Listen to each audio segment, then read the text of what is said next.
მოგესალმებათ ნიკოლოს კარტოსიას პოდკასტი. დღეს გაგაცნობთ სიახლეებს სამიაი ატლასზე.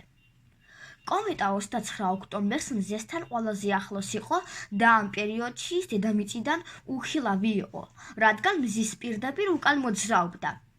კომეტა სამიაი ატლასი ახლახან გამოჩნდა მზის ნათებიდან და ასტრონომებმა მასზე დაკვირვება ნოემბრის დასაწყისიდან განაახლეს. კომეტა დედამიწის ხედვის არეში ნოემბრის დასაწყისიდან დაბრუნდა. ის ამჟამად ჩანს დილის ცაზე, მზის ამოსვლამდე. პირველი ოპტიკური გამოსახულება პერიჰელიონის შემდეგ 5 ნოემბერს არიზონას ლოუელის ობსერვატორიის მეშვეობით იქნა გადაღებული. კომეტა მწვანე დანათებს. ეს გამოწვეულია ორატომიანი ნახშირბადის C2-ის გაზის გამოყოფით, რაც დამახასიათებელია მზესთან ახლოს მყოფი კომეტებისთვის. ზოგიერთ ახალ გამოსახულებაზე კომეტას არ აქვს ხილული მტვრის კუდი, ანუ ის გამოიყურება როგორც ასიმეტრიული ბუნდოვანი ლაქა.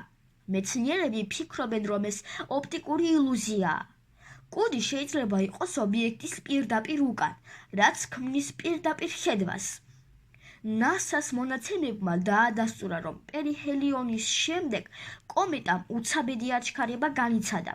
მისი ტრაექტორია გრავიტაციული ძალებით ვერ აიხსნება. ეს დამატებითი ბიძგი შეიძლება გამოწვეული იყოს მზის მიერ კომეტის ზედაპირიდან მასის მნიშვნელოვანი რაოდენობის აორთქლებით.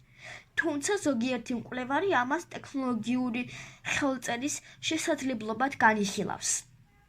ამჟამად სამიაი ატლასი არის დაახლოებით 1000 დიდის ობიექტი. ის შეუიარაღებელი თვალით არ ჩანს. მის დასანახად საჭიროა ტელესკოპი ან ძალიან კარგი ბინოკლი.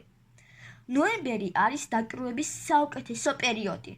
ის ჩანს გამთენიისას, მზის ამოსვლამდე დაახლოებით 90 წუთით ადრე, აღმოსავლეთის დაბალ ჰორიზონტზე, ქალწულის თანავარსკვლავედში, კაშკაშა ვარსკვლავ სპიკასთან და პლანეტა ვენერასთან ახლოს.